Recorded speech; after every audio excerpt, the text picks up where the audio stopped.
ವಿದ್ಯಾರ್ಥಿಗಳೇ ಭಾಗಾಕಾರ ಲೆಕ್ಕ ಮಾಡ್ರಿ. ಭಾಳ ಸೂಕ್ಷ್ಮ ಇರ್ತಾವ ಇವು ಭಾಗಾಕಾರಗಳು. ನೀವು ತಿಳ್ಕೊಂಡಾಟ ಎಲ್ಲ ಗಡಿಬಿಡಿ ಮಾಡಬಾರ್ದು, ಸರಿಯಾಗಿ ಇದು ಮಾಡ್ರಿ. 11ರಲ್ಲೇ ಭಾಗ ಹೋಗ್ತದಿಲ್ಲ ಮೊದಲು ತಿಳ್ಕೊಬೇಕು, ಆಮೇಲೆ ಹೋಗ್ತದಿಲ್ಲ ನೋಡ್ಕೋಬೇಕು. ತಿಳಿತಲ್ಲ? ಹಾಂ ಹಾಂ, ನೋಡ್ರಿ ತೆಗೀರಿ, ನಾ ತಿಳಿಸ್ಕೊಂಡು ನೋಡ್ರಿ. 66 660 ಭಾಗಿಲೆ 11. 11 6ಲೆ 66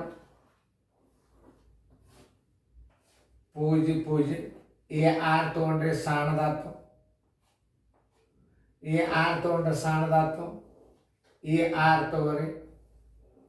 11 6ಲೆ 66 0. ಆಮೇಲೆ ಈ 0 ಇಲ್ಲಿ ತಗೊಂಡ್ರಿ, ಅದೇ 0 ಇಲ್ಲಿ ಮೇಲೆ ಕೊಟ್ಟು ಬಿಡ್ರಿ.